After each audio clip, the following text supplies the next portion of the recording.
Mayo, 21, Miyerkules, tuig 2025. Ekalima nga semana sa pagkabanhaw. Pagbasa gikan sa santos nga ebanghelyo, sumala ni San Juan. Si Jesus miingon sa iyang mga tinun-an. Ako ang matuod nga punuan sa paras.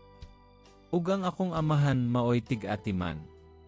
Putlon niya ang tanang sanga nga dili mamunga, ug pulongan niya ang tanang sanga nga mamunga, aron kini mahinlo ug mamungag daghan. Nahinlo na kamo pinaagi sa mga pulo nga akong gisuldi kaninyo. Pabilin kamo kanako ug ako magpabilin kaninyo. Gawas, kun magpabilin kamo kanako dili kamo makabunga. Ingon nga ang usa ka sanga dili makabunga gawas kon magpabilin kini sa punuan.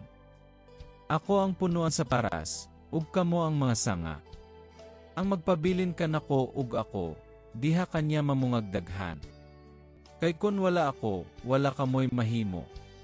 Ang dili magpabilin kanako, mahisama sa usa ka sanga nga ibalibag ug malaya.